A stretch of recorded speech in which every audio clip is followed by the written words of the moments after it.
Good morning.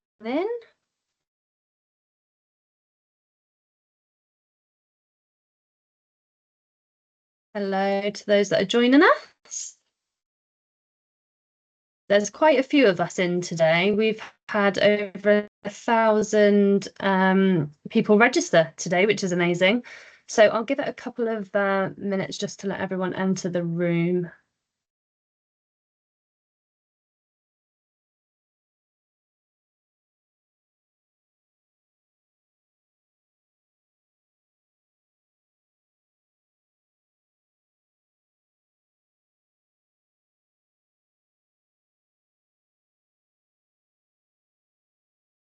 There we go. I'll just give it a couple more seconds and then we will make a start.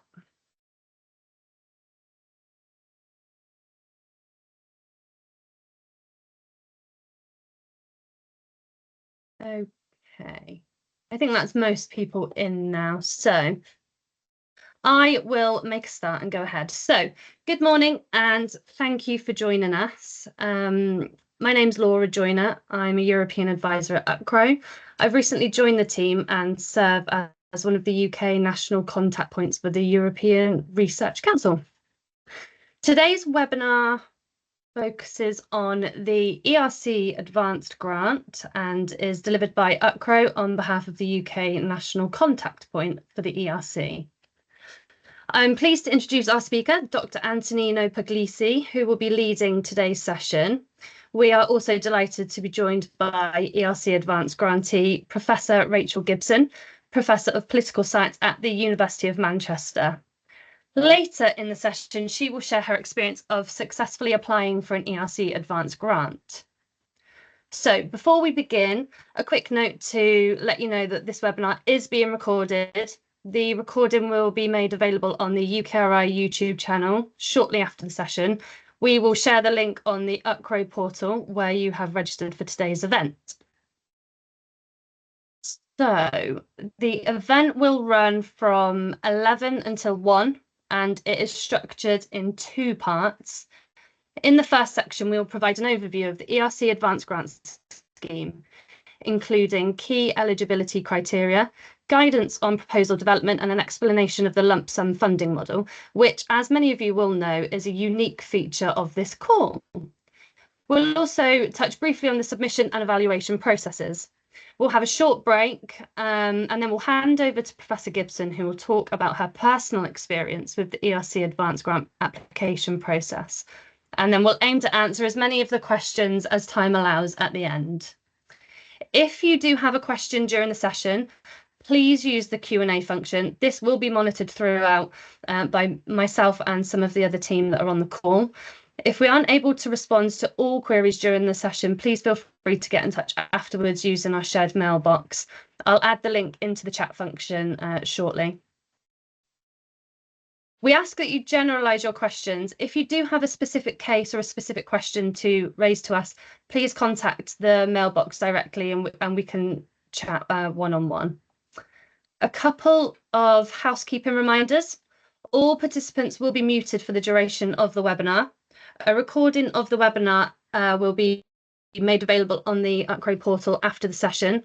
Please use the Q&A function to submit your questions. You are able to upvote questions submitted by others and we'll prioritise the most popular ones during the Q&A section at the end. For any technical issues, please use the chat function. And this is also where we will add our links throughout the presentation today. So a little bit about UKRO and how we support UK organisations involved in the EU R&I funding. We are part of the UKRI's wider international team, championing EU engagement. We host UK national contact points for ERC, MSCA, WIDERA, NEB and COST. We provide resources to help understand Horizon Europe on our UKRO portal. Again, I'll add a link to our portal later today. We work in partnership with the EU support teams within research organisations by helping European liaison officers navigate pre and post award. With that, I will hand over to Dr. Antonino Puglisi, to begin the session on striving for excellence with ERC funding.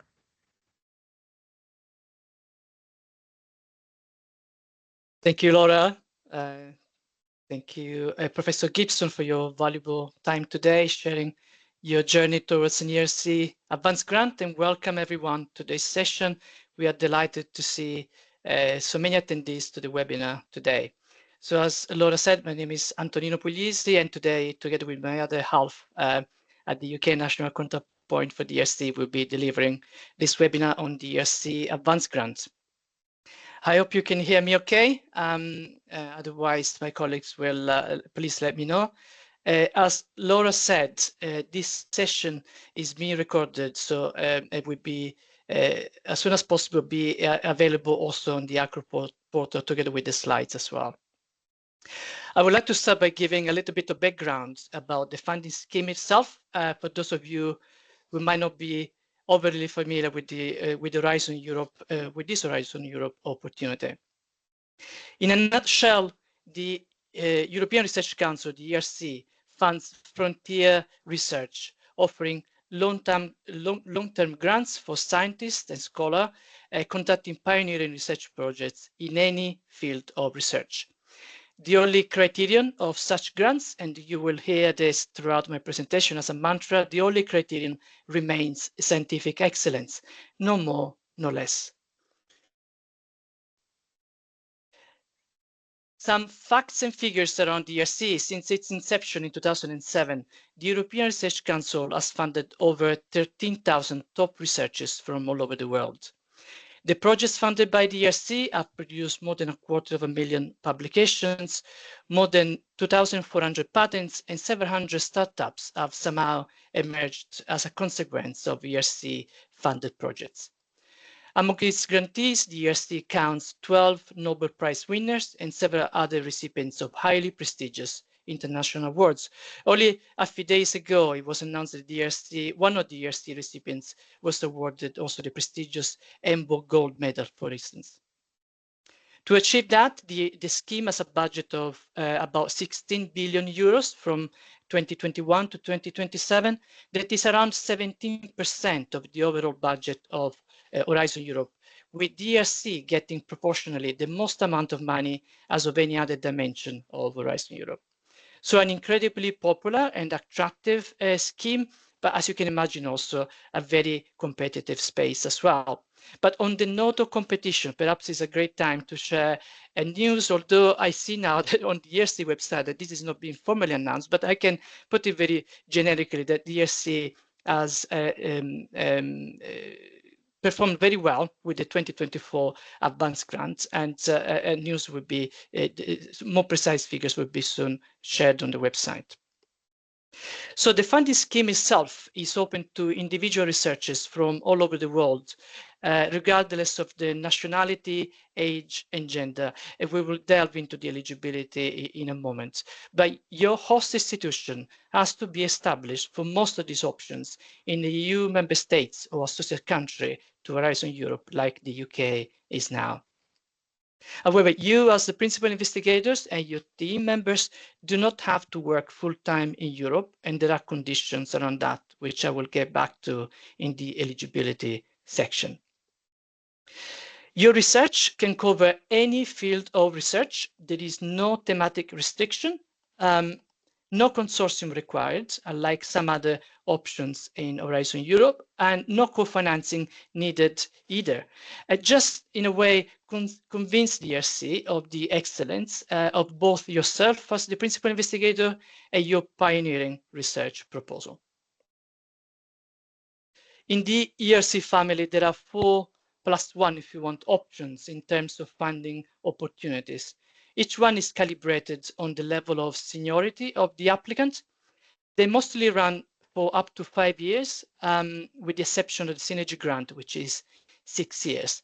So very briefly, before we delve into the Advanced Grant, the starting grant is a grant of up to 1.5 million euros, and the applicant got a PhD between 2 to 7 years ago. For the consolidated grant, which is up to 2 million euros, you must have obtained your PhD between 7 to 12 years ago. And then for the advanced grant, which is up to 2.5 million, we will see the details in a moment, but in effect, there is no need to evidence your PhD. Then the Synergy Grant, which is the largest grant with up to 10 million euros, together with other researchers, up to 4 other researchers, you tackle a research problem so ambitious that it cannot be addressed by any individual researchers on their own or the teams working alone.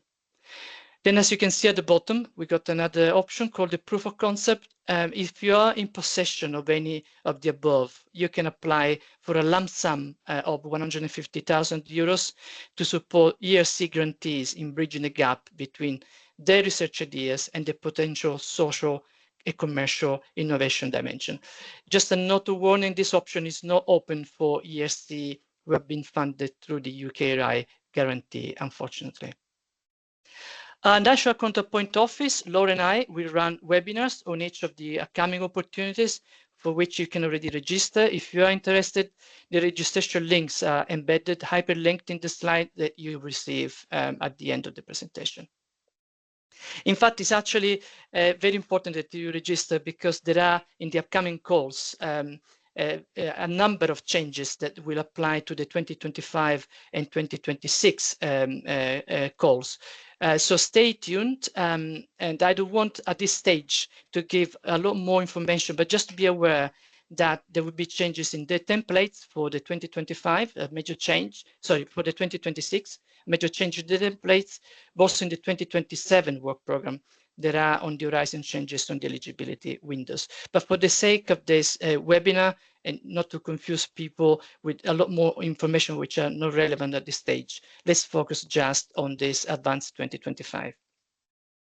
So the stated mission of the Advanced Grant is to support outstanding and established research leaders to continue the work in expanding the frontiers of scientific knowledge. As I mentioned, the grant is up to 2.5 million euros. You must evidence a proven track record of significant research achievement in your area of scholarship. And as I mentioned, technically, you don't need to have a PhD. That's not an eligibility criterion, so you don't have to upload your PhD. And now a little bit about additional funding, which in this call comes with a little bit of news. Now, all the ERC options come with the possibility of top-up money for specific purposes, which are captured in the orange box, and those are startup costs to help principal investigators relocate to the host institution, purchase of major equipment, access to large facilities, and other major experimental and field work. Now, as before, researchers already working in the EU or associated countries to Horizon Europe can apply for up to 1 million euro in starting up funding. What is new for this call for the 2025 is that researchers moving to Europe from outside the EU or associated countries to Horizon Europe, and that includes the UK, so can now apply for double that amount, that is up to 2 million euros in additional funding. Hope that is clear, otherwise we'll go back into that question to the Q&A session. Those coming from outside Europe will be competing on exactly the same terms as other applicants, and also scientific excellence, crucially, remains the only criterion of evaluation of the ERC. There are no quotas between people coming from outside Europe and people applying for within the European research area. The increased top-up funding for those moving to Europe is expected to apply also in the next ERC grants competition and onwards, so stay tuned. But also very importantly, the second point on my slide is that there is a major change in the way that additional funding can be used. Now you can include personnel costs within that additional 2 million if you come from outside Europe, or 1 million if you come from Europe, which didn't used to be the case up until the previous calls. Going back to the specifics of the upcoming advanced grant, the call opened on the 22nd of May and will close on the 28th of August 2025, by which date you should have submitted your best work by 5 p.m. and that is Brussels time. Something to note here is that the calendar doesn't give you a huge amount of time to start putting your proposal together last minute. So that's only to emphasize that because of the extreme complexity of these calls and the competition, those calls do not really lend themselves for last minute speculative application. Also, as I will mention later on, there are a number of different resubmission restrictions, which will be explained, but essentially you will be banned, stopped for a time from resubmitting, depending on how you scored. So our advice is to be strategic as to when to apply so that your proposal meets the requirements of excellence, which underpins the ERC evaluation process. Particularly with the advanced grant, where there are no constraints in terms of when to apply, there is no eligibility window as such, so you can be a little bit more strategic than other calls. Now, looking into the third bubble, the red one, after you submitted your proposal, after the deadline, as you can see, there are 2 dates on the calendar, and that's because the ERC works on a single submission, but double-step evaluation. Very important to remember. I will explain that more in a moment when it comes to the evaluation. If you make it to step 2, you're selected for funding, you're expected to sign your grant agreement in mid-November 2026 for this call. So as you can see, it's an extremely, a rather long process, so you need to be aware of. For the 2025 work program, so for the call, we discussed it today, the budget allocated by the ERC is 683 million, and the number of grants which are anticipated to be funded is 276. I hope that is comprehensive enough in terms of a high-level presentation of the ERC options and a little bit more in particular about the advanced grant that we are discussing today. I'd like to focus now on the eligibility criteria, and in a way for the ERC is rather simple. In terms of the eligibility of the principal investigator, as I've mentioned, it is important to underline that there are no restrictions on age, nationality, current location, current employment, contract status, and so forth. You don't need, for instance, just to preempt some questions, to have a permanent position to apply for the ERC. What is really important is your groundbreaking idea, as we said, but also you must have a host institution based in a EU member state or an associate country like the UK is now willing to host you. There are also some demands in terms of time commitment to the grant. In the advance, there is a minimum of 30% of your working time spent on the ERC grant. But also you will need to spend a minimum of 50% of your time in a member state or an associate country like the UK is now. Regarding the host institution, it's also quite straightforward. It can be any type of legal entity. In the majority of cases, it would be a university or research institution, but it could also be a business, a public body, an NGO. It just needs to be a legal entity recognized in the member state or associate country you intend to work in. It needs to be based, as we said, in a member state or associate country like the UK is now. The host institution needs to have the necessary infrastructure in place to allow the PI to independently carry out the research. Also, the host institution must not constrain the PI to the institutional research strategy, if you want. And crucially, the PI has the right to transfer the grant to another institution. In general terms, the PI must be engaged by the host institution during the project duration. And interesting enough, the host institution is not an evaluation, it doesn't take part as a formal criteria in the evaluation process. However, the host institution must sign a letter of commitment, which is submitted as one of the documents at the which we will see in a moment at the application stage. Something very important at this point to emphasize for these types of grants for the ERC is that the PI is central to the project, but they can be supported by team members who bring scientific added value to the project. Additional team members may also be hosted by institutions established anywhere in the world, including outside the European Union and the associated countries. This is a unique feature of the ERC. However, the PI should at all times really be seen as the lead person, the sole person, if you want, who is driving the research.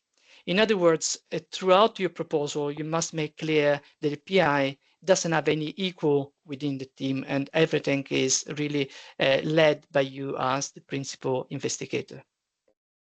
The PI has the freedom to choose the team members, and those individuals can be at any level of seniority. For the most part, would be PhD postdoc, but they can be also even more senior than the principal investigator.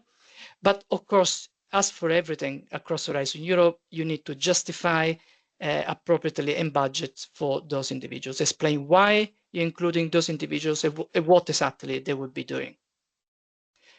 You can name individuals when it comes to team members. If you have a specific person in mind who will be carrying out a specific task, but if you haven't, you have the freedom to choose and to hire those individuals in a fair and transparent recruitment process afterwards. Also for team members, there is no restrictions in terms of age, nationality, country residence. Just to remind you once again, team members can remain based anywhere in the world.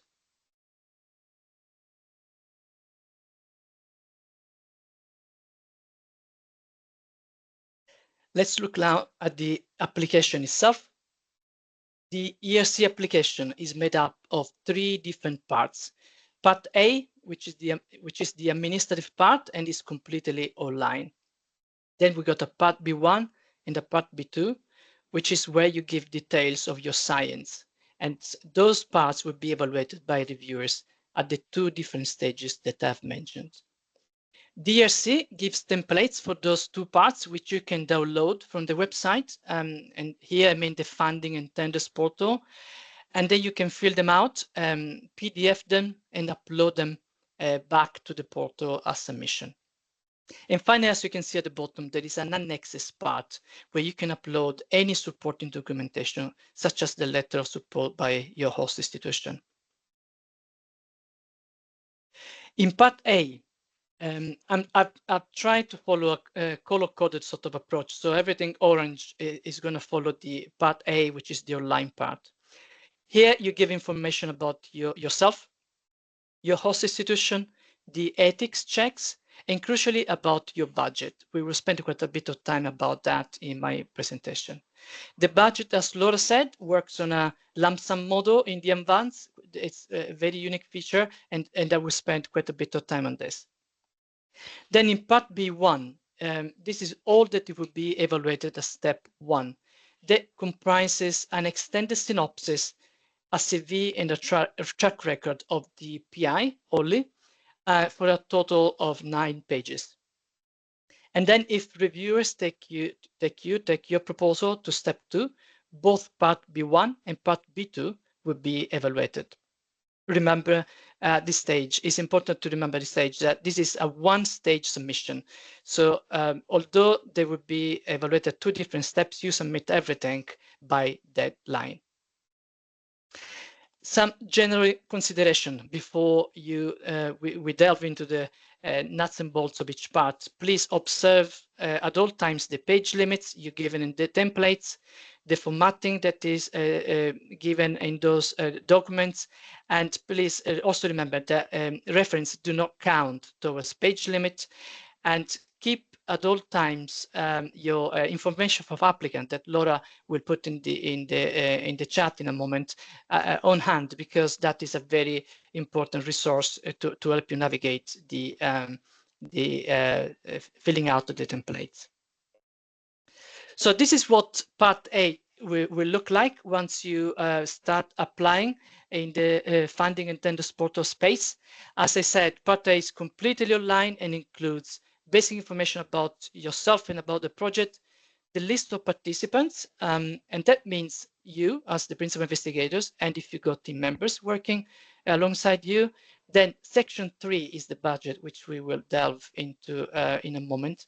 Then you got an ethics and security self-assessment, and part 5, which is other questions, and essentially is where you give information about your time commitment, which just to remind you is 30% minimum in the advanced grant. Now, unfortunately, I won't have time to focus on every single dimension of Part A, but I've chosen to focus on the budget, which is the most complex of them all. And this is because the advanced grant works on a new costing model, which the Commission is rolling out more and more extensively, which is the lump sum, as opposed to the actual costs model, which still works for starting a consolidator and synergy. Now, lump sum funding has been piloted for the advanced grant since last year, since 2024, and the ERC Scientific Council is closely monitoring how things are developing, playing out, to be able to make adjustments for the following calls. But some basic principles here. In the lump sum, the amount is defined by the proposal activities and the resources that you identify. So it's different for each proposal, which are based on estimated cost at your end. The lump sum request is capped at the funding scheme ceiling. Now, for the ERC Advanced Grant, that is 2.5 million max, plus the 1 million in additional funding if you come from within European Research Area, or the 2 million in additional funding if you come from outside. The budget will be assessed during evaluation with a focus on the justification of resources, as always, needed for the project implementation. And again, an overarching corporate feature of Horizon Europe, also on the plausibility of the estimated cost that you plan to carry out. This means in practice that once the lump sum contribution is established by the evaluators, the granting is concluded, you sign your grant agreement, the actual or real cost that you then incur during the project implementation is no longer relevant to the agency. The details of your budget table will no longer be included in the grant agreement. That's a big change in the way things work with the ERC. So the only thing which will be listed in your grant agreement is the final lump sum per beneficiary in case you have multiple beneficiaries at place.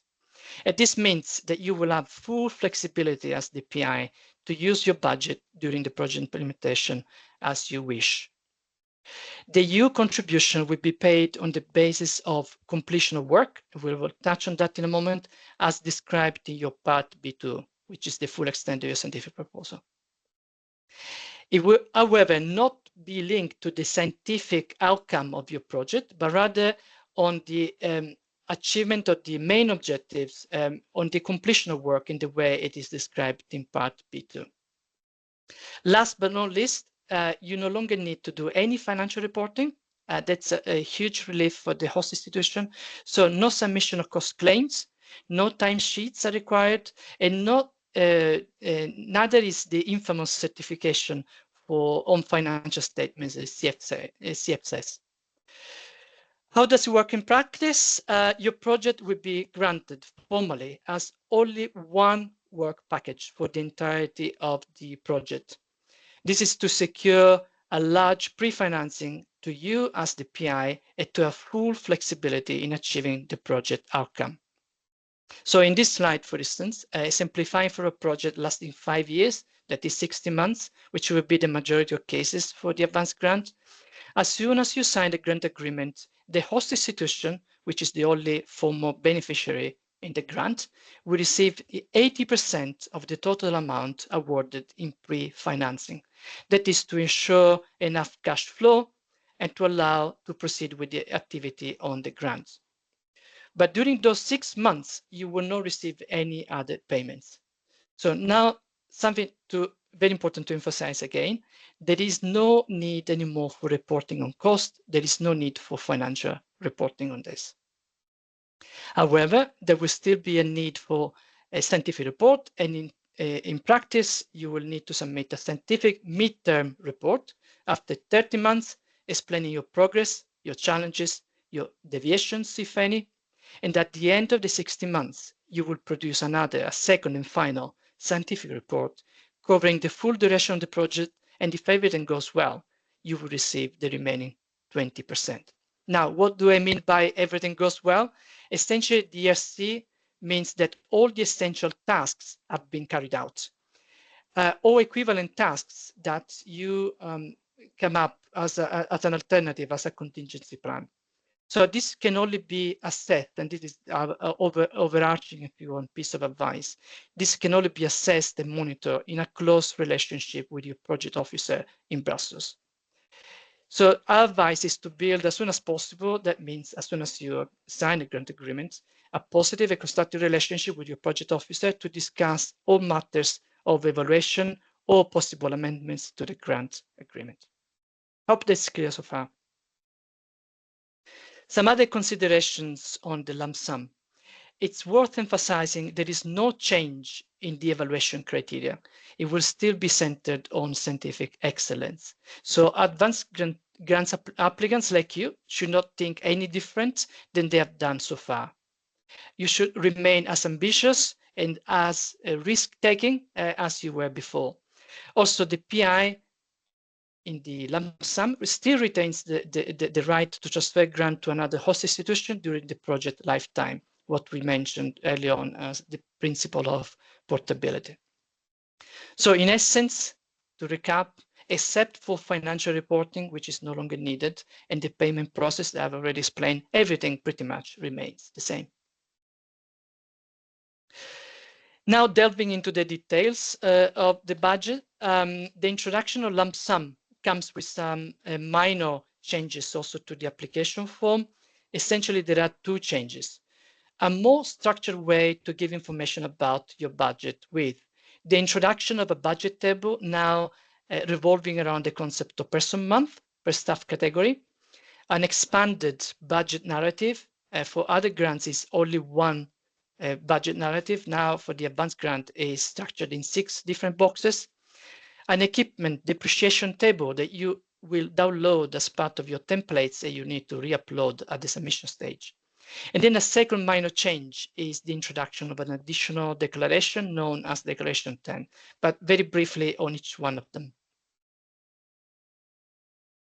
So this is what the budget table will look like. As you can see, a slightly different way that other budget table looks like in the ERC. In essence, the ERC is asking the applicants to introduce the number of person month plan per staff category for each beneficiary. Now, each beneficiary takes a different row, and those are your team members. One of them is yourself. So you need to calculate and think in a slightly different way when you encode your data in terms of personnel cost. It's no longer like as PI, I'm going to work for 5 years, 50% of the time. You have to translate, in effect, everything into person months. So first of all, you need to figure out the effort that your project will take in terms of person months. Then you know how much that will cost to the project, and then the table will calculate your average monthly cost. And as you can see, those two variables, the person month and the overall cost, are captured in the orange boxes highlighted there. And just to remind applicants that, as before, personnel cost covers several elements. In addition to the actual salaries, that personnel cost should also include social security, pension, and so forth, as for any other call in Horizon Europe.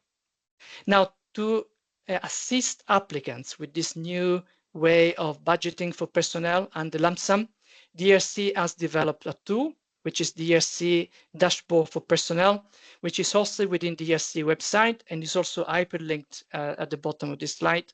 It is publicly accessible. It is based on historic personnel costs made for personnel since 2018. However, you as an applicant do not need to follow this historic data by the letter, but serves only as a guidance for you to estimate your personnel costs. Such costs can be significantly higher if they need to be, so long as you can explain and justify in your budget table and your narrative section particularly. Now, down to the budget narrative, as I said, now it's structured in 6 boxes as opposed to 1 in the other grants. This is to better articulate, better explain, and justify your budget request. So the sections A, B, C, and D reflect the various sections on the budget table. That is personnel, subcontracting, purchase cost, and internally invoiced goods and services. Sorry.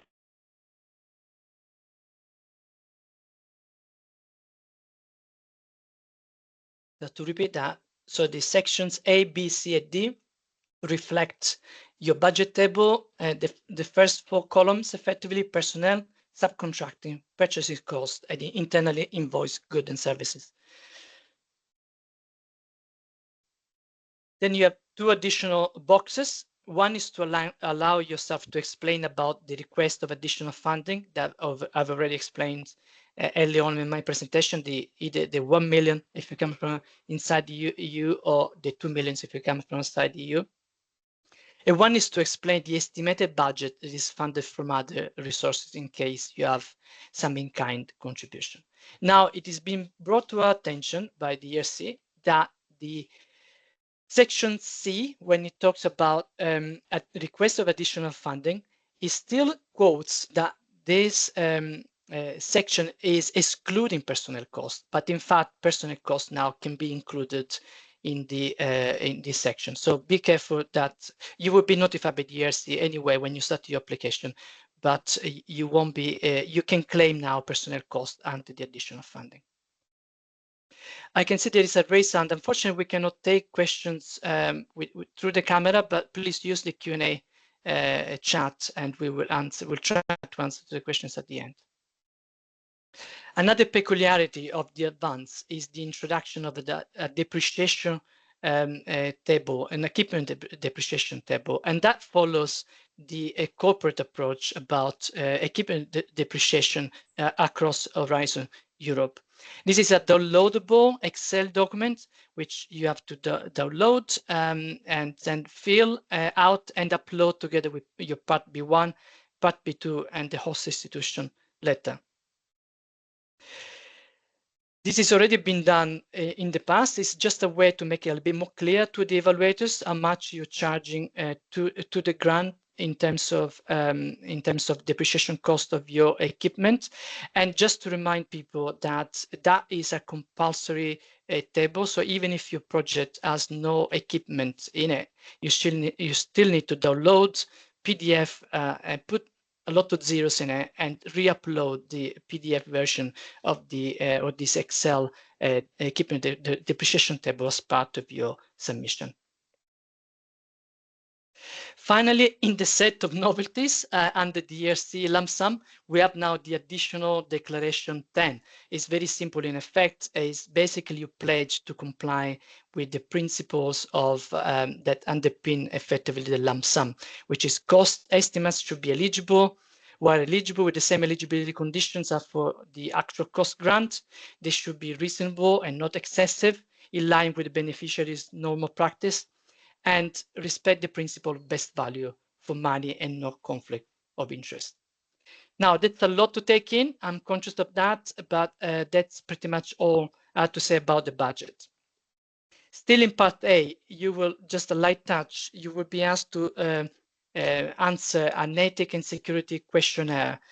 Just a few pointers, really. This is in all matters a tick box exercise where under different headings you will be asked to either click yes or no under specific ethical consideration. But if you click yes for any of them, you'll be asked to provide a little bit of explanation as to what the risks are and how they align with your national guidelines, but also to your European guidelines. On the right-hand corner, there is a very comprehensive guideline on how to complete your self-assessment. It's hyperlinked, so feel free to delve into the detail of that. A general piece of advice when it comes to ethics questionnaire is write as much as you need, as short as you can. I know it sounds a bit cryptic, but that's what in the end it boils down to. The ERC will get back to you if they think that you are not providing enough information, but just try to give as much information as you can in a short matter at the evaluation stage. So let's move on to the first part of the scientific proposal, the two-part scientific proposal. Remember, in Part B1, this is all that the reviewers will see as step one evaluation. So it should really look and make a good impression on the evaluators. It's a little bit, you should think of it as your business card. It should include a cover letter summarizing again all that you put in part A, but crucially an extended synopsis of 5 pages. I will explain that in a moment. Then a curriculum vitae, a track record for the PI, only for the PI, not for the team members. There's up to 4 pages. So if you think about it, it's a very short document, 9 pages in total, with a specific template that you must follow. So it better looks good and follow some of the tips which I'm going to share in a moment. It's a crucial document, the part B1, particularly the extended synopsis. It should be concise, a concise presentation of your scientific proposal with a particular attention to the groundbreaking nature of your research project. That should be balanced out with a sense of feasibility of the outline research approach, scientific approach. As step one, the full scientific proposal is still not assessed. So all the essential information, all the essential elements must be already contained in this extended synopsis. So some things to bear in mind. The extended synopsis has a dual role. It's a standalone document in effect. That's all that the panel will receive as step one. But should you move to step 2, they will also see a part B2. So it should, in a sense, also be complementary to your part B2, which is the full extent of your proposal. In other words, of course, most of the applicants come from a very academic background. It's not a summary of your proposal. It's not an abstract of your proposal. It should contain already a sense of the groundbreaking nature of your proposal. Talk about the scientific impact, how it's going to disrupt the current state of the art. Talk about the timeliness and the relevance of the work during the project, but not just at the deadline today, but throughout the 5 years of the implementation. It should also be appealing to generalists, and by generalists I mean not people from the street, but basically try to avoid heavy jargon in case people are not overly familiar, the reviewer are not overly familiar with your specific area of expertise. Try, of course, to convey a sense of passion about your research, trying to be entertaining as much as possible for a scientific proposal, sell yourself, grab the panelists' attention, make them want to read more in part B2, essentially, as step 2. Try to convey a sense of what excites you about your research, convey that in your application. Above all, B1 should leave the reviewers with an impression of yourself. Then part B2, CV and track record in part B1, that's now been put together in one single template, which is 4 pages long. CV and track record should include personal details, education, key qualification, current position, and a list of 10 research outputs that demonstrates how the applicant has advanced knowledge in their field. Now, by 10 research outputs, doesn't mean necessarily your 10 top publications, because everything should in a way tie in with the narrative of your research. So a big effort that you evidence what is most relevant for the proposal you're trying to sell to the ERC. You should also include relevant additional information about career breaks, particularly if you're asking for an extension, diverse career path, life event, and explain them at this stage. Right, let's move to part B2 now. This is the part where the reviewers will dig into the details of your proposal. It comprises a well-articulated methodology of the proposal, and also you place yourself in the state of the art. Here is where you make a strong case for your scientific hypothesis. So try to write and rewrite your proposal until you're fully satisfied and it stands on its feet if you want. Remember, at this stage, panelists and remote evaluators will be seeing both part B1 and part B2. So remember the principle of complementarity between the two parts. Do not include any description of resources because this is already part of your part A, which will be extracted from section 3 and submitted to the peer reviewers. Also, very important at this stage, you will be asked to include a funding ID section. This is a list of your current grants and ongoing submitted grant application.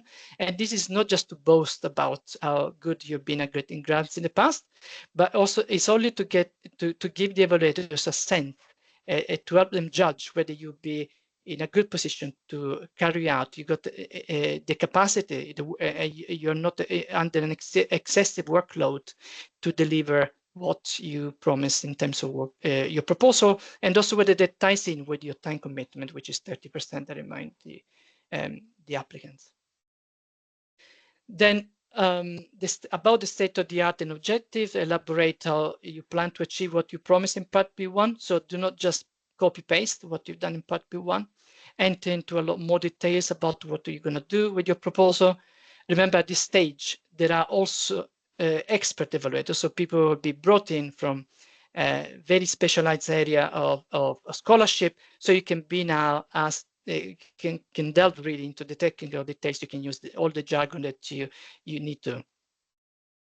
So be very clear how and why your proposal is going to work, what is the scientific impact, and what that you aim to achieve. Also talk about your objective and the way this will fit into the state of the art and matching the ambition that the evaluators want to see for this kind of applications. Of course, remember that although the ERC has a great appetite for risk, for groundbreaking innovation, everything should be solved in a feasible and implementable way. Now about methodology, it should include the details that you expect to see for a project of this kind. Try to expand and explain what you're planning to do over the 5 years. Don't leave the panel doubt about how you're going to implement what you promise. Your work plan should be clear and persuasive to the evaluators. Talk about a risk mitigation strategy. That is what used to be referred to as a high risk, high gain approach. That to an extent is still in play, but try to put yourself, if you want, in the shoes of the evaluators who remain human beings. At the end of the day, it might be risk adverse as well. Then this is the part where you talk about your team as well. Make sure that you emphasize throughout that you are the sole leader of your project. You'll be guiding the team. You're the central figure, bringing everyone together, explaining what each team member will be doing. Then finally, justify your resources. Do not be shy. Ask what you need to ask to carry out your proposal. Be ambitious for a project of this size. Now, to recap part B1, which is the most, the largest part of your proposal, recap and expand what you've already included in part B1 in your extended synopsis. Detail the current state of the art. Talk about what you're going to do and how you'll do it. How you're going to push the boundaries of knowledge in that particular area. Talk about the scientific impact and the implications. Discuss any challenges, unconventional aspect of your project. Make sure that those coherently link to each other, and most importantly, they coherently link to the budget you're asking for. Finally, you can hint at your data management plan, but you don't need to submit one until a full extent, or at least of a data management plan, until 6 months from project starting. Very briefly on the submission process, this slide lists the ERC evaluation panels. Your proposal will be evaluated by one of these panels that are organized in 3 different domains. We've got the physical sciences and engineering, the life sciences, the social sciences and humanities. And within those 3 different domains, there are a number of different panels. Something that we get asked a lot, how do I pick the right panel for my project? And the answer is that you're really the best judge in that, best your proposal. So go back to the information for applicants that Laura, I'm sure, has already put in the chat. Go back and read the panel descriptors that explain what each panel is specialized on. So you will be the best judge yourself to see how you align with those descriptors at the stage of submission when you select your panel. Also, you'll be asked to select keywords, and those will help the panel chair to identify the right people to allocate as an external evaluators for your proposal. Very briefly, this is what the submission portal will look like in the funding and tenders portal. You got this edit form here, which is under the heading of Part A, and that's where you encode, if you want, all the online information I've explained in the orange part of my presentation. Then from this box on the left-hand side, download Part B template, you download all B1 and B2 templates, the depreciation cost for equipments, and also the letter from the host institution. You fill everything out, you PDF, and then you re-upload in this section here, Part B1, Part B2, the letter for the host institution. And then the submit button in the corner there, that works in all respects as a save as button. So do not be afraid to press submit anytime before submission, because in effect, only your latest version as a deadline will be collected by the ERC for evaluation. Something about the evaluation process itself. Your proposal would be peer reviewed by eminent researchers from all over the world in a two-step evaluation. First, as I mentioned, your extended synopsis, track record, and CV would be assessed. Applicants scoring A are invited to a second step of evaluation where the full proposal is reviewed during also a personal presentation in person, an interview in Brussels. Remember, evaluation revolves around the idea of excellence, and that is intended both in terms of excellence as you, as the applicant, the principal investigator, but also the excellence of your research proposal. In terms of evaluation about the research idea, you should be thinking along these lines effectively. Does my project tackle an important scientific challenge? Do I have the level of ambition that is expected for these proposals? But also, to what extent is feasible? I'm asking the working arrangement are appropriate to achieve the goals I'm talking about. Talk about your methodology, and also make sure, and it's something that people tend to underestimate, that your commitment is adequate to what you promise in your proposal, so that you comply with your minimum 30% working time for the proposal. About yourself as the principal investigator, the intellectual capacity, if you want, the creativity would be assessed together with the demonstrated track record to be a groundbreaking, if you want, research in that particular area. Persuade the evaluators that you are the right person to successfully complete this project in effect. And now in terms of balance, and this is something that in fairness, we don't have a great deal of information about how the ERC balance out between the excellence of the principal investigator, the excellence of the idea, but we have quite a little bit of evidence to support the statements that the ERC would be looking more at the excellence of your research proposal rather than just simply your track record as a principal investigator. So the emphasis will lean towards more the excellence of the research proposal rather than that of the principal investigator as such. I promised to say a couple of words about the evaluation outcome because there are resubmission restrictions that apply. And essentially, you need to score 2 A's in a row to be considered for funding if sufficient funds are available. If you score a B or a C as step 1, then you stop for a year in the case of having a score B, or 2 years if you scored C. Then a step 2, if you scored a B, you are not selected for funding, but there are no resubmission restrictions that apply. If you score A, then you're ranked, your proposal is ranked against other proposals, and proposal would be funded until funds are available by the ERC. If you in the likely scenario of being an A but not receiving funding because no sufficient funding are available, there are no resubmission restrictions that apply to you. Very briefly, other points to be considered. Of course, the ERC, like everything on Horizon Europe, embraces the open science principle, so be mindful of that. The European Commission has set up a specific published platform called Open Research Europe, in which you can publish for free anything that comes out of Horizon 2020 or Horizon Europe. Another thing to consider in terms of proposal is sex and gender dimension. That's not just in terms of your team composition, but actually looking also at your research idea, if applies. So the ERC gave a fantastic workshop on this that is also hyperlinked on the right-hand corner. You can watch if that is relevant to you. And finally, some useful resources. DRC is a treasure trove of lots of very, very important information around DRC, including a dedicated YouTube channel. And for those who are into the kind of things, also a dedicated channel on WhatsApp.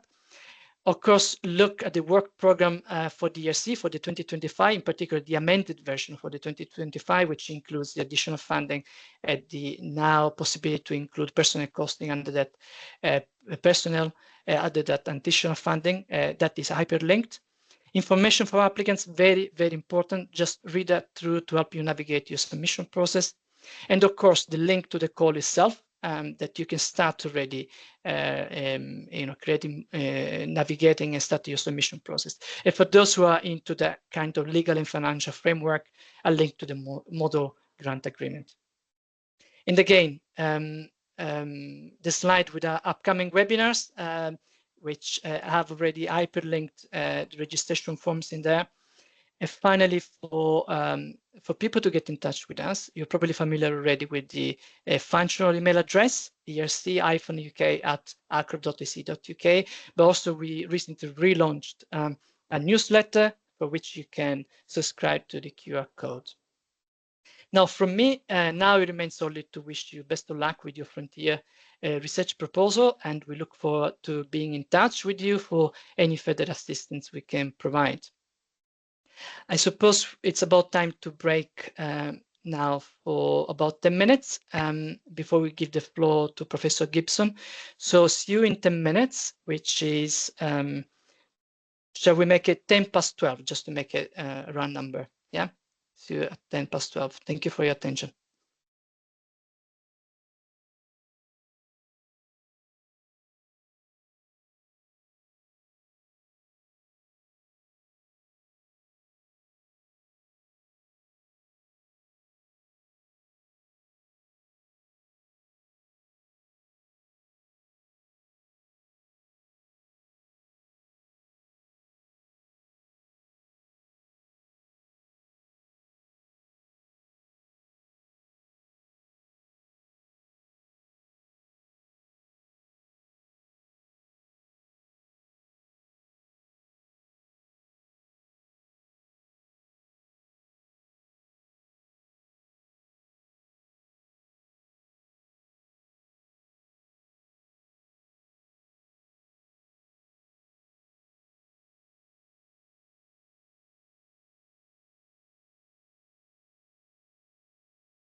welcome back.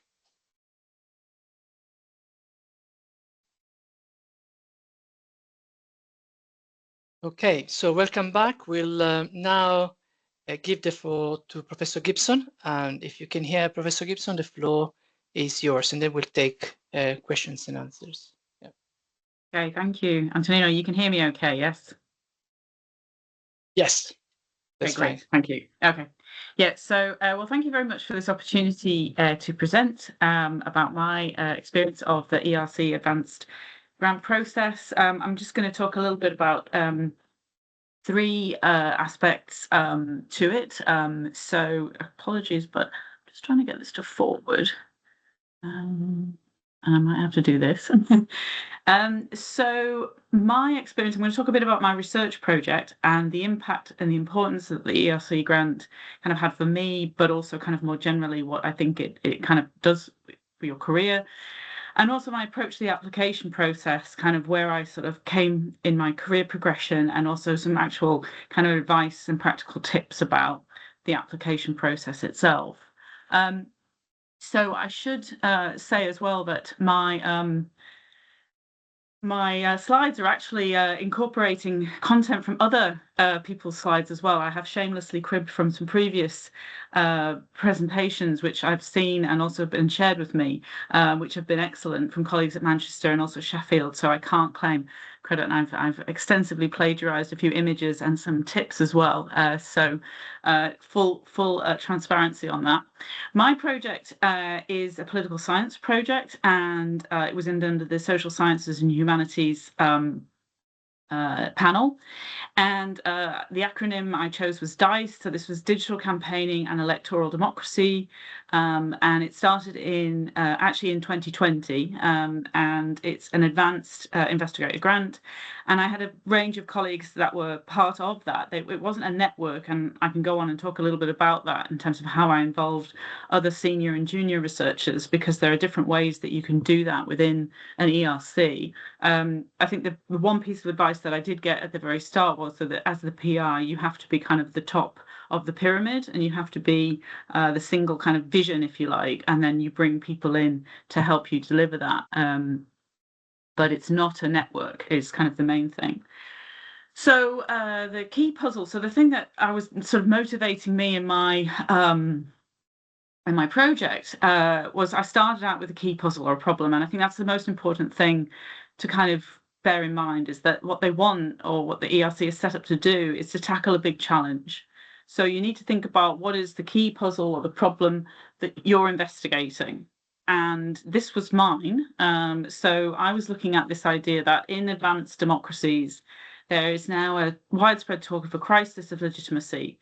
And this new form of what was called data-driven campaigning is increasingly seen as being a major contributor to this really important current malaise.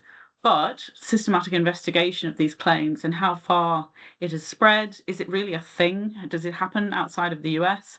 Has really not been undertaken. So that was kind of the nexus of the problem that I had identified in my own research, and I sort of felt this was an area of really heightened importance, and it wasn't getting sufficient attention. I must also say that it came soon after the Cambridge Analytica scandal had broken, and we knew that there was also been foreign interference in the 2016 election in the US. So it was primed as well, that this was a topic that people had really become aware of. So I'd been working on digital campaigning, web campaigning for, a couple of decades, and not that it was ignored, but it wasn't seen perhaps as kind of a pivotal moment. And I think having had that election, and the kind of discussions about, well, what was data-driven campaigning doing? What was digital campaign doing?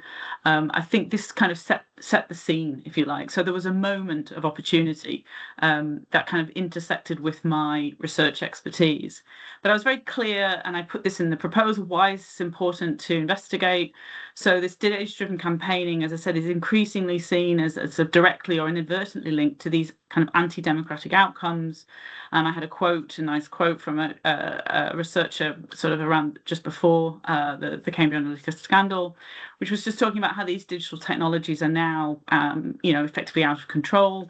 They allow for this massive kind of data collection, but they're opaque. We don't know what's going on. But there's an increasing sense of worry and concern that they may be disrupting the democratic process. And I didn't include this, I should say, in my submission, but this was kind of in a way, this is the sort of, I think, what I drew on for the context of the importance of why this topic needed to be investigated and what was important about it was this arc of people in the early days of the internet were very keen. Howard Rheingold wrote a book called The Virtual Community. It was very positive about the impact of digital technology on society. It sort of was very positive and very kind of looking at it as it was going to help democracy revitalize, regenerate, and get people involved and participating. So there was a very strong sort of cyber optimist perspective, sort of in the kind of late 80s, early 90s. And then you see the kind of like the pivot, I think, as the kind of, there was a building up, there was a kind of excitement around Obama's campaign in 2008. And then we see by 2016, it's become a bit more kind of neutral in the sense that it's professionalized. There's a sort of sense that data-driven campaigning has kind of taken over the way that campaigns are run. They're very analytical, very scientific. And then, of course, we move to the kind of the more recent sort of headlines, which are all about how data is now being used to manipulate and control voters and influence their choices and disrupt elections. So this is kind of the context. This is the sort of scene that I sort of set for trying to kind of portray the importance. The project itself was broken down into 4 very clear core research questions. So the first one was a kind of obvious sort of descriptive one about what is data-driven campaigning? Is it something new? What does it constitute in historical terms? Then there was a question about where is it emerging? At the national level, at the party level, which organisations and states are most associated with it? What are its key effects? This was probably the $64 million question, so taken at the individual level, the party level and the systemic level. And then what are some of the policy and regulatory implications of data-driven campaigning as well? What do we need to do if it is a problem? How can we think of ways that we might be able to kind of help combat that? So I set out my research design. Again, very clearly, I put the fact that DICE was going to address this problem through a comprehensive programme of comparative research. It was going to look at 6 national elections in 5 major democracies, and I justified those choices. And the actual elections themselves happened over a 3-year period, slightly longer in the end, due to the UK election.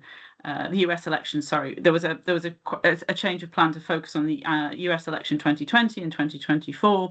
But as Antonino has said, that you can change things around during the course of the project, and that was quite helpful.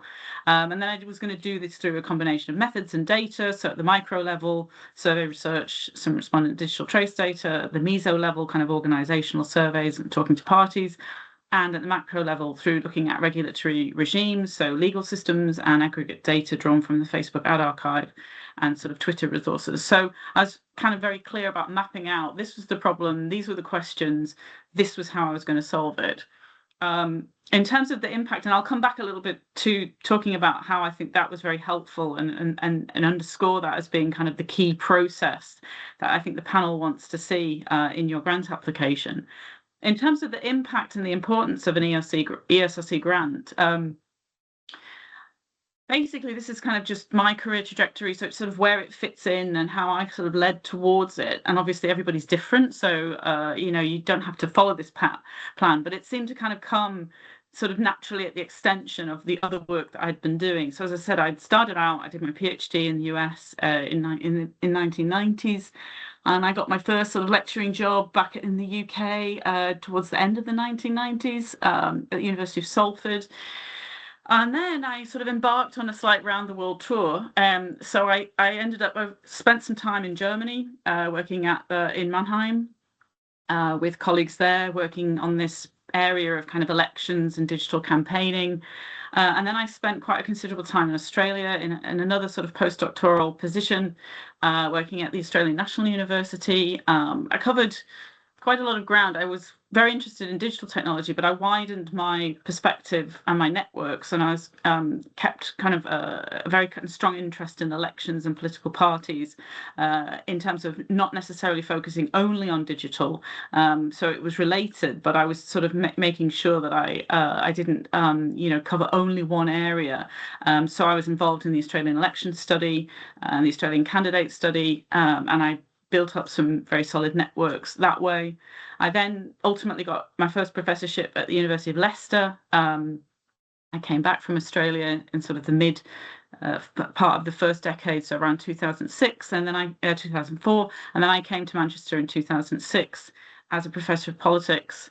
And then I applied for an ESRC professorial fellowship to work on the area of digital campaigning and technology, and I looked at it in 3 countries, and I successful in that application, which I think then paved the way for me to bid then for the ERC. I produced a book out of the ERC professorial fellowship that was with OUP, and it led to a number of well-placed articles, and so from there I was able to kind of move into the stage of applying for the ERC, where you have to show, as we were being shown earlier, a strong track record of innovation and originality, and good publications, and just the little picture here, obviously I didn't draw this, but I think this is quite a useful kind of, it seemed to me to capture some of the things that I think were helping me be successful in going for the ERC. And what I think was very useful was that I had gone and built some international networks. So, my work was kind of known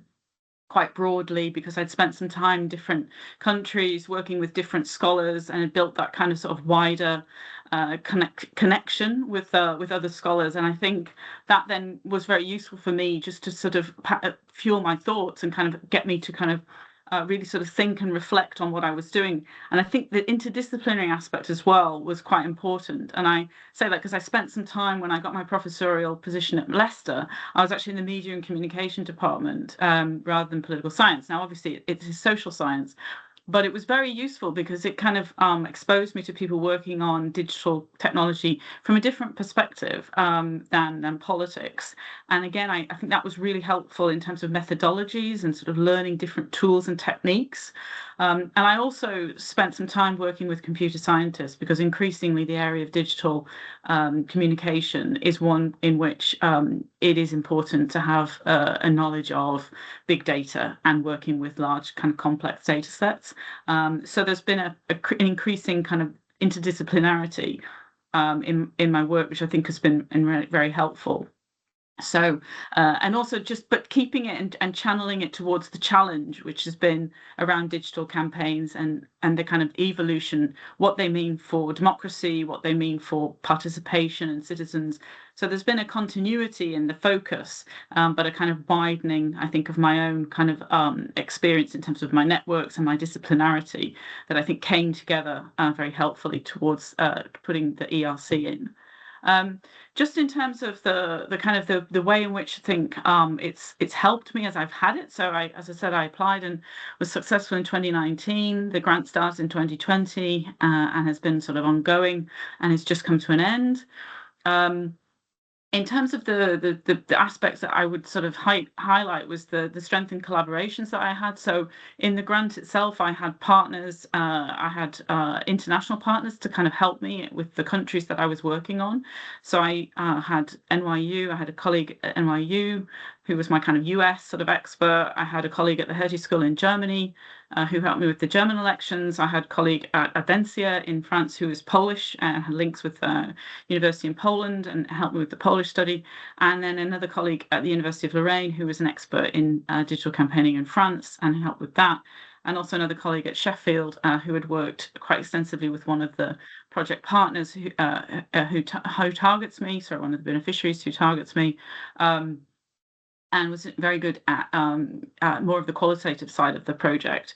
So I built links with these partners, and I think it's interesting. If people have questions, it'd be quite useful. It wouldn't fit everybody, but my grant was a little bit unusual in that I had a number of sort of quite senior people that were involved in my project that weren't, it wasn't like a PI network, but I did draw on their expertise, and there are certain ways that you can include people in your grant that are senior. But you, again, as I said, it is important to kind of remember that you are the kind of the main driver of the project, and you need to make that clear in the application.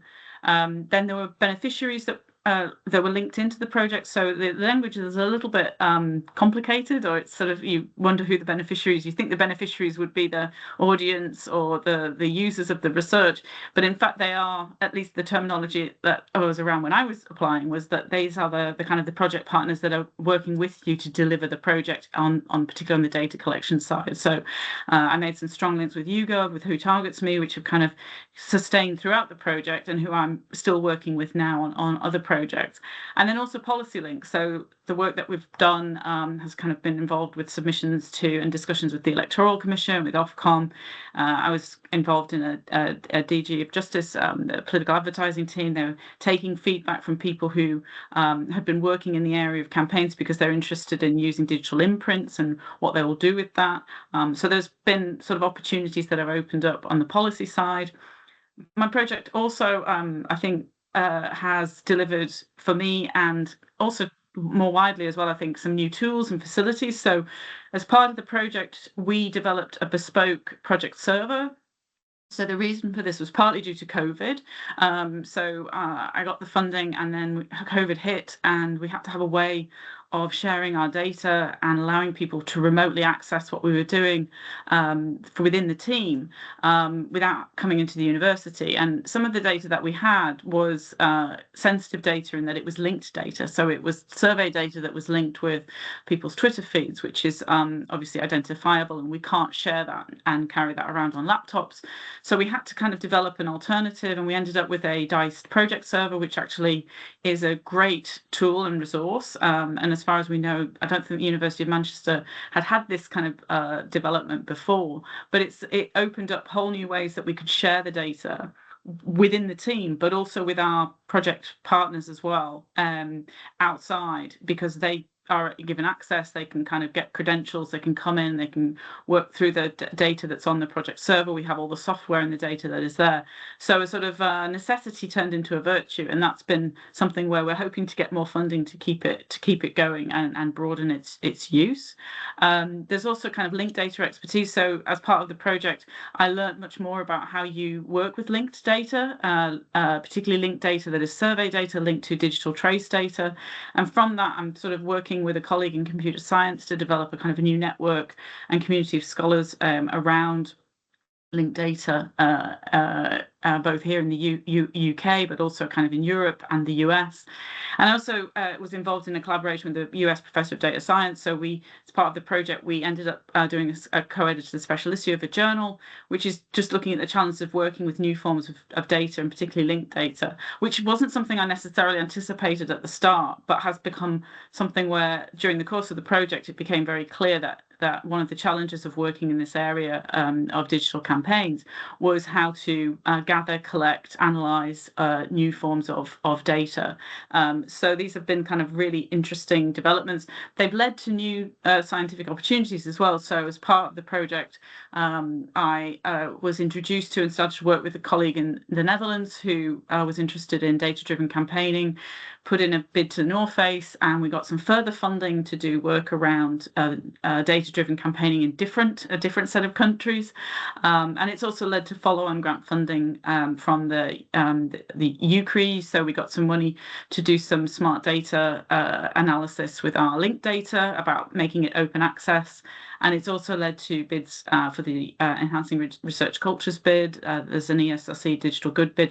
And there's also, I should mention as well, ERC Proof of Concept grant. So if you develop something out of your proposal that has a kind of commercial or value beyond sort of academic, pure academic value, that also could have impact on society. There are schemes where you can apply for a follow-on proof of concept grant, which is available only to ERC grantees and people who have had money through the Horizon 2020 scheme. So that is something where it's definitely an option, depending again on which field you're working from and if this is something that works works for you, but we do have kind of an idea of how we might convert the project. So just in terms of approach to the application and kind of tips about kind of what I've learned to do and not do. So it sounds obvious, but really take the time to develop your idea and set aside a clear block of time to write the application. I think for me, I had at least 2 months where I just didn't do anything else other than work on the proposal. You start early. SOS actually had our School of Social Sciences had a grant writer who I spoke to at the time and was very good at kind of guiding me about deadlines and keeping me to task. So we had meetings set up regularly in advance where I would know that I have to kind of come to it with having to put together a proposal to, well, who was I going to bring in for the network? Had I talked to them?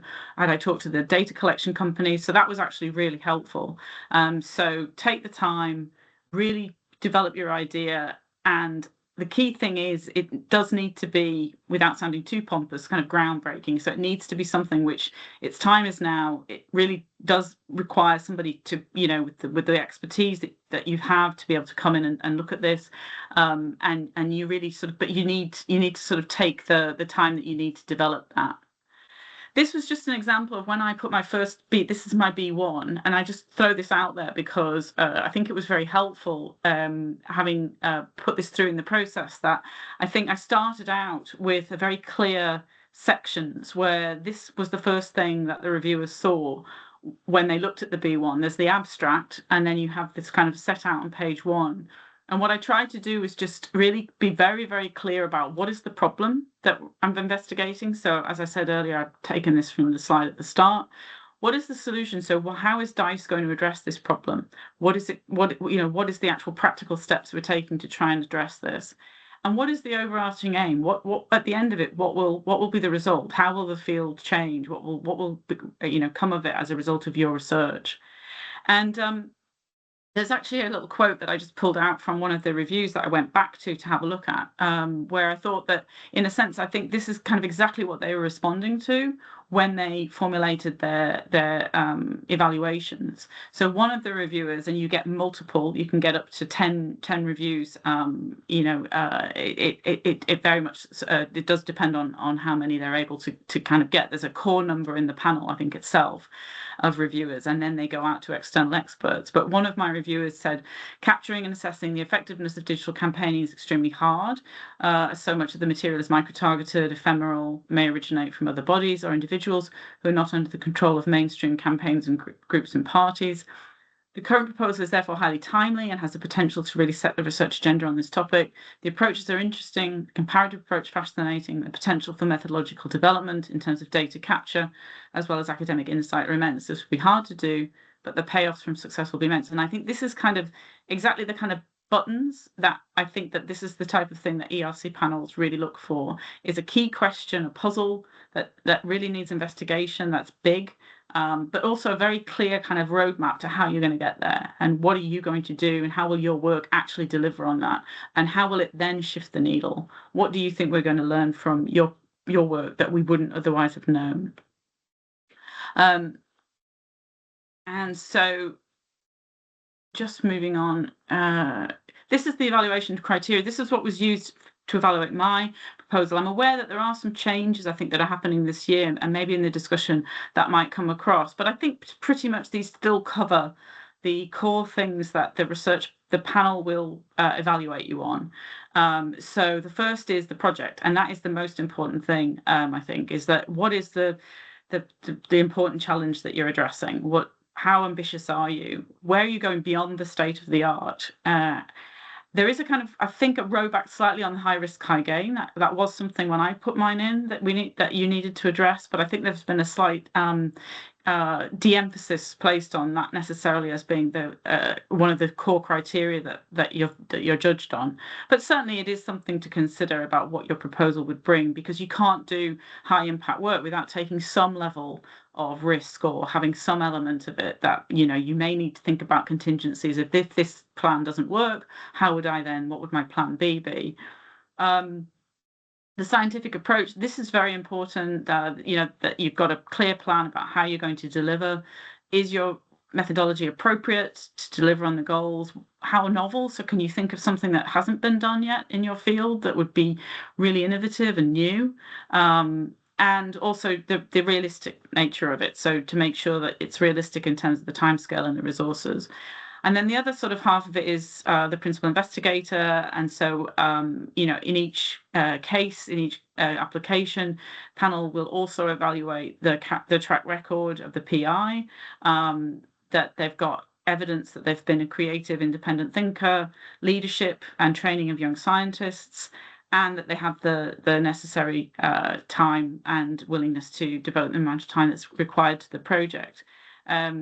So, you know, there's key sort of elements that you will need to meet. I think it might be useful, probably, if you can get access to previous applications that have been successful, to be able to have a look at those, because I think that is quite useful, just to sort of get a sense of the types of ways in which people kind of meet these criteria. And I think there's a kind of don't overclaim, if you like, but also don't be shy, I think is kind of the balance that you need to strike. So just I'll end with some key takeaways. The important thing is having this kind of exciting, ambitious and kind of groundbreaking vision. So what is your big idea? Right? So what is the thing that you think needs to be done? As I said, the high risk, high reward, that was something that was quite important when I was putting it in. I'd be interested to hear now the emphasis, I think, is slightly less on that balance.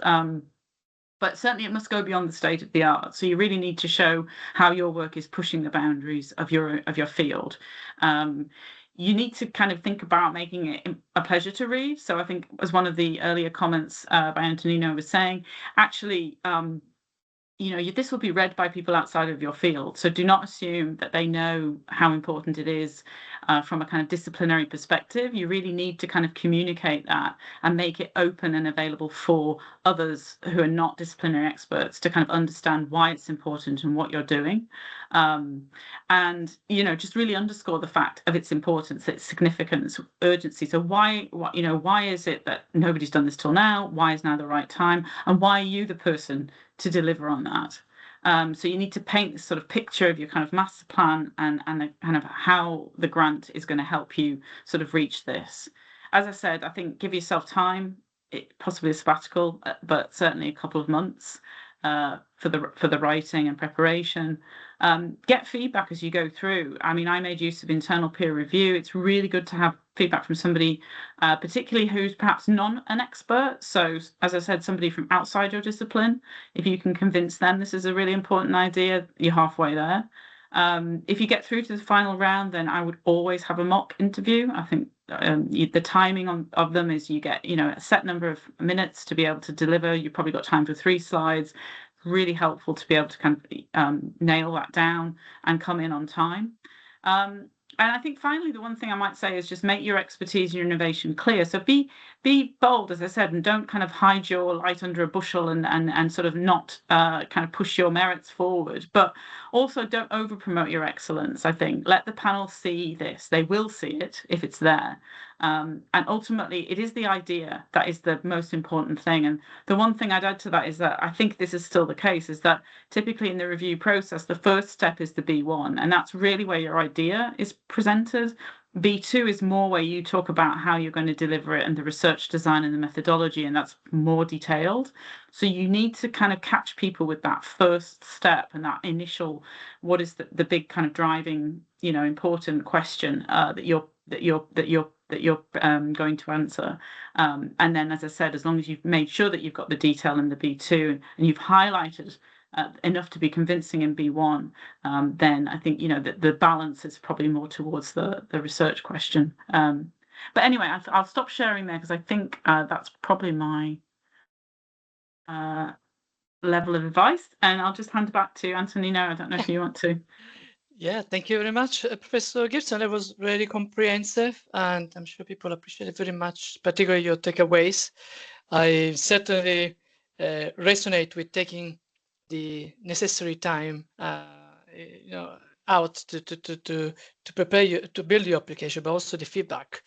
For painful sometimes they can be, the whole process of being reviewed by friends and colleagues. That's so important. we have just about 20 minutes now to take some questions. So I would be very grateful if you could remain on the call for the last 20 minutes, just in case there are specific questions addressed to you. And I will ask my colleagues in the background to help us with that. Regina. Hello. So hi everybody. I've just put my camera on. We've kept our eye on the Q&A as it's unfolded, and thank you so much for such high levels of engagement and so many fantastic questions.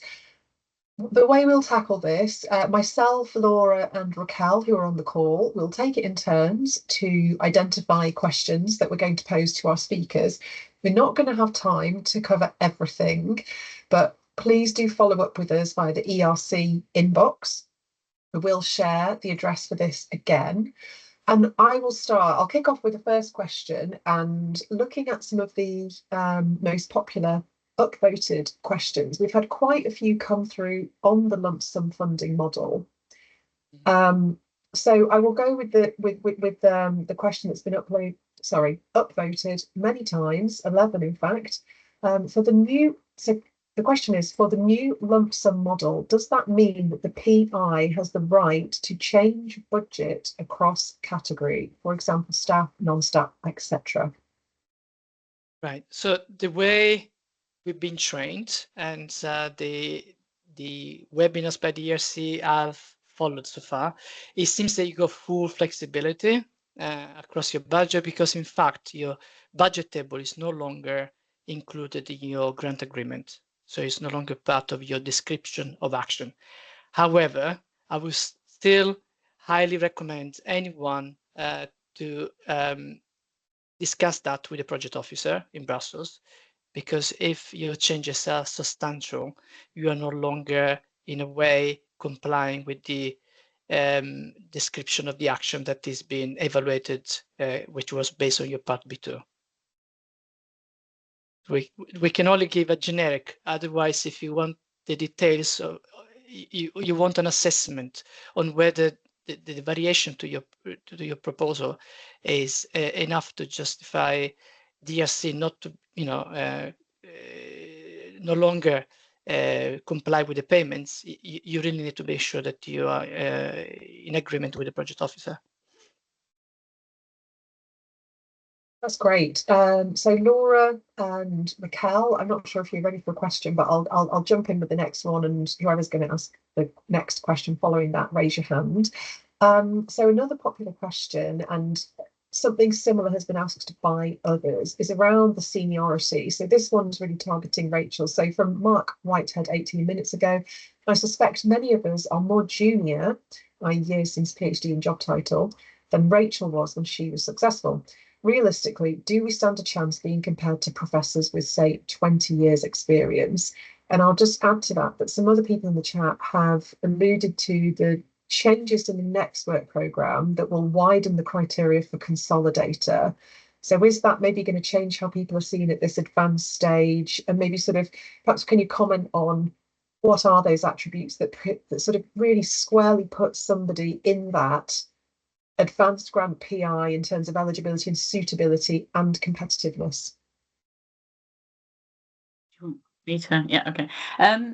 Yeah, so I mean, I would say that you need to have a track record of having some, really quite high profile publications behind your particular area of research. So it's not something, if you're just sort of starting to embark on it, that is more, I would say, early career consolidator.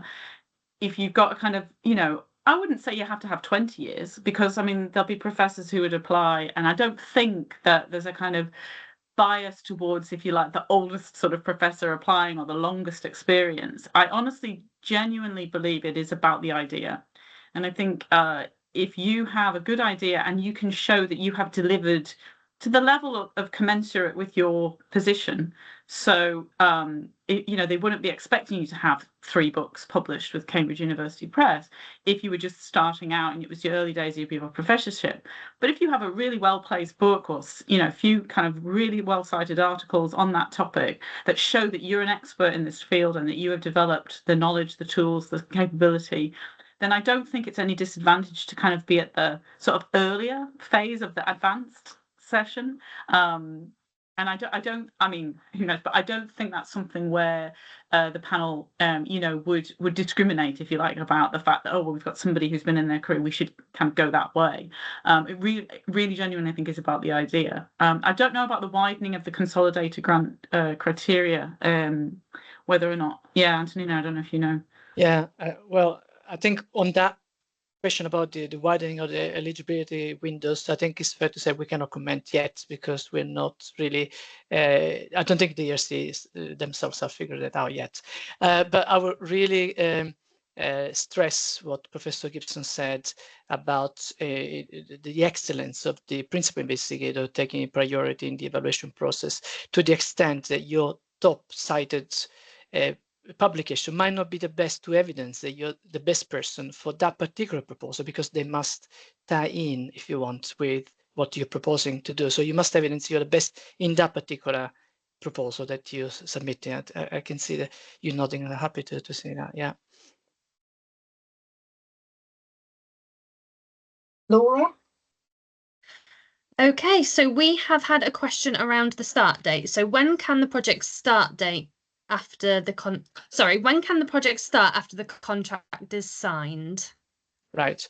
Yeah, you catch me off guard there, but I'm pretty confident it's 12 months after you sign the grant agreement, but there is an element of flexibility there, again, to build in a mutual relationship with the project officer. There must be good reasons for you to start beyond that limit, but you know, people understand that personal circumstances can change. You might have children or be moving to another country. So I think it's 12 months, but please don't take my word for it. If you really want to be sure, email me separately. And but there is time and there is flexibility. Right, Raquel, you have the next question.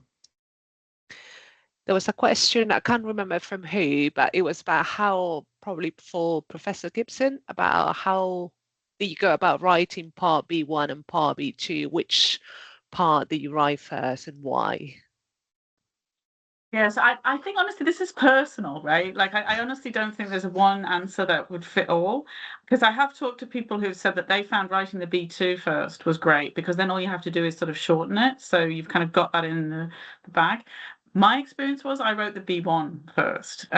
So I kind of came up with my initial idea, and I found that less challenging. It was sort of like the sort of the extent to which the B2 is quite long. I found it easier to expand, particularly around the methodological side, because as I said, I think the B2 is more about the actual practical component, where they will judge how are you going to actually deliver on this great vision. So you've got a really good idea, we know that you've got through to stage 2, but how are you actually going to be able to kind of like convert that into a kind of so I think that was, for me at least, that seemed to work better, was the kind of sort of like the working of the B1, the B2.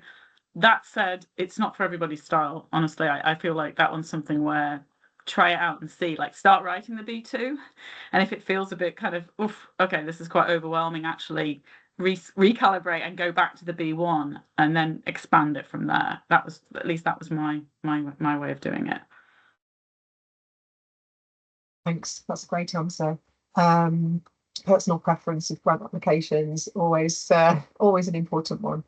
We have a question now around overhead. So we had a few different questions on to do with this. Specifically, Mahi Mukit asked, what overheads are permitted for team members and outside organisations involved with the project?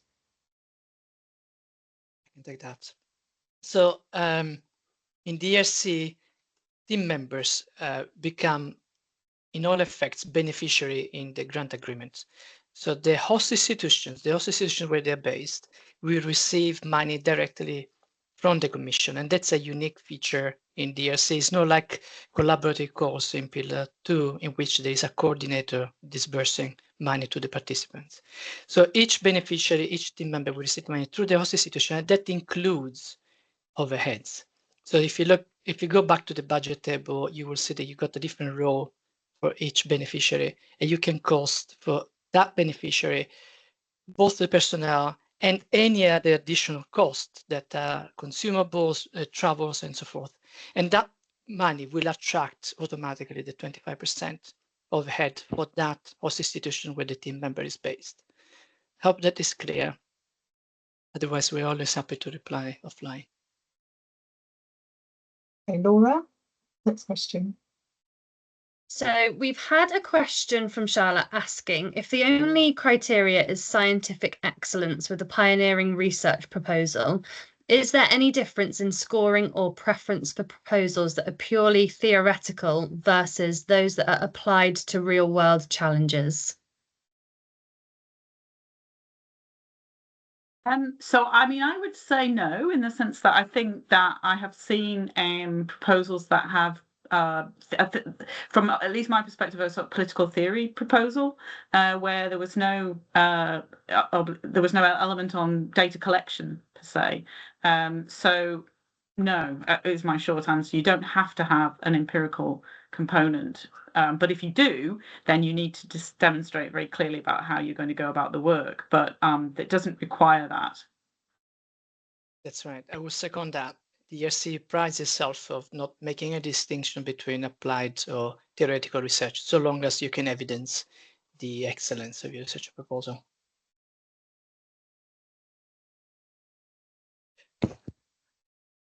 There is a Can question. I take one myself here, because I think this is very important. Can US-based scholar apply? So at the time of the application, you don't have to be affiliated to an institution based in the EU member state or associate country. So you can be based in the US, and if at the time of the application you're based outside the European research area, then you're eligible for that additional 2 million euros instead of 1. That was comprehensive enough. Thank you, Nino. There was a question that there are several questions around interdisciplinary proposals. So proposals that they don't really fit into one panel necessarily, and is in between panels. How do they tackle that? Good question. So I probably skipped on that point, that at the stage of submission, you can also select a secondary panel if you feel that the primary panel you have selected doesn't really capture completely the interdisciplinarity of your proposal. So you can also select a secondary panel, but the panel chair of the first panel you've chosen doesn't have the obligation to pass your proposal to the secondary panel. So you really must be quite confident that your primary panel captured the majority, let's say, of the groundbreaking nature of your proposal. Then, yeah, there is always the possibility that the chair of the primary panel passes it to the secondary panel. And the other very important thing to remember is also the keywords, because by the use of keywords, the panel of the primary, so the chair of the primary panel can also engage external evaluators who will be, cherry-picked, if you want, to specifically feedback in a very specialized way on your proposal. It also perhaps is a good place to mention that the descriptors and the nature of the panels is something that the ERC monitors continuously, so that is not a static composition of panel members, also the panels themselves. So every year we see some panels disappearing, other panels appearing, because the ERC wants to get abreast, if you want, with the latest developments in research and innovation. Fantastic. So we've had a few different questions on collaborators and networks, specifically asked by Leslie. Do you have advice on ways to involve other scholars Europe-wide in creative ways? Also, is it important to evidence per se a European network?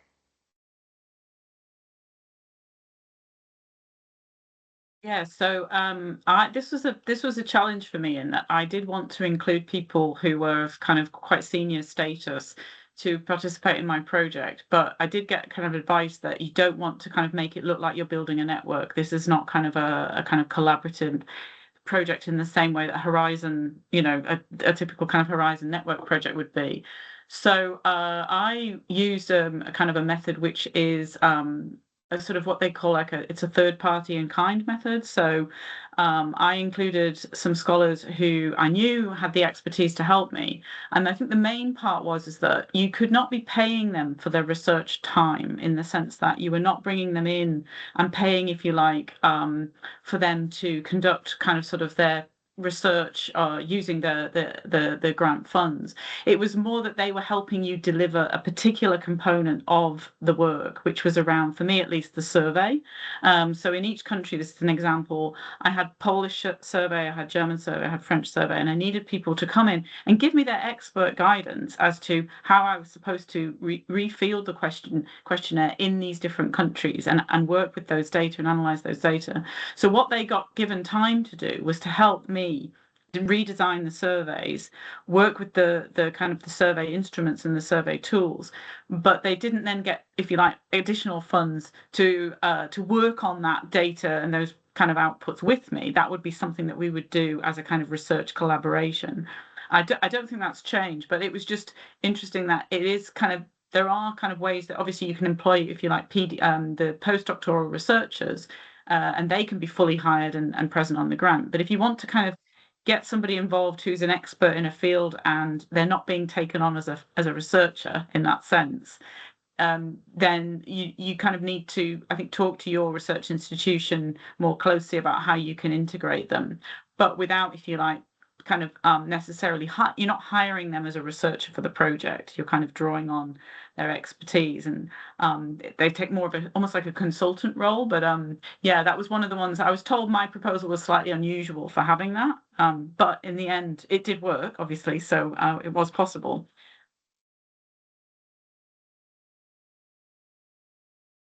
Thank you. Okay, so we've had a question from Barbara Nash. She has asked, if a PI is not able to complete the work, are there arrangements to reclaim some of the original funding? Is this in the grant agreement? Can you read that again, Laura? Sorry, I got distracted. Yes, of course. If a PI is not able to complete the work, are there arrangements to reclaim some of the original funding? Is this in the grant agreement? Again, I think that's something to discuss with the project officer. If you're not able to complete the task or an equivalent task, the ERC might withdraw some of the remaining 20% to start with. So you might not be paid in full. But again, it's something that can only be assessed in a dialogue, if you want, with the project officer. So we cannot really comment on that specific case.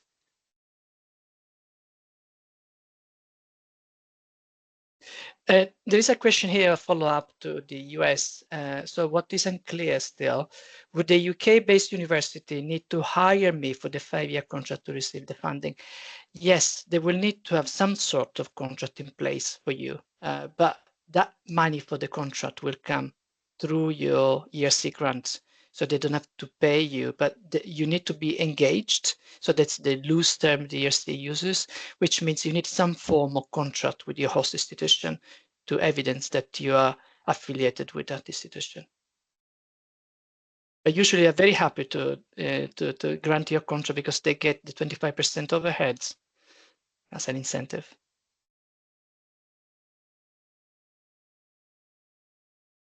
Eugenia, you're muted. Sorry, I think Raquel has got a question lined up, and I see we're sort of about 2 minutes to time, so we might have to make this the last question before some closing remarks. So Raquel? Yeah, there is a question about publications. So the question is from Sanjay Seth. So should the 10 publication listed be linked to the project being proposed or not? And is it okay to include significant publications that are not directly related to the proposed project? What's your advice on that? Yeah, I think we touched on that already, but well, for starters, they don't have to be publications necessarily. They are loosely termed as research outputs. So that's also not to put off people coming from the social sciences and humanities. So you can evidence art exhibition, you know, or any other thing that gives a sense that you're a leader in your particular area of expertise. So listing something which is not incredibly relevant to your proposal, I don't know how smart of a move that can be. So you really need to use those 10 outputs to evidence that you're the best to deliver that particular project. So I will really emphasize to cherry pick your best outputs in general, not just scientific publications. Just to add to that, actually, Antonino, as well, that one of the things I know on it's absolutely important that you kind of show this trajectory that you've kind of sort of been working on this area. And one of the things also is I know in the grant section where you need to kind of say what you've previously been funded for, there's a striking a balance between the grants that you've got, which you kind of obviously are linked, right? So you've built this kind of connection between them, but you're not asking for funding to sort of do the same thing and reinvent the wheel. So you have to sort of show a combination of you are the best person, you've kind of led the field, you've done, but at the same time there's this gap, and be clear about kind of what your, you know, where you sort of your previous work doesn't cover what you're planning to do. As much as it's important to kind of say you're on this kind of pathway towards finding that, it's you really need to underscore the fact that, you know, it hasn't kind of been done yet, and this grant is the key to doing that. Super. Yeah. Thank you. That's very clear. Well, I think that brings us to the end of this webinar. Thanks again, Professor Gibson, for your experience. It was a real joy to meet you. Thanks to my colleagues, Georgina, Laura, Raquel, and thank you all of you for your attendance today. And we remain available for any further questions we might not have been able to answer today. You got our email address. We got a link to register to the newsletter, and we look forward to chatting with you offline. Bye. Thanks, everyone. Bye.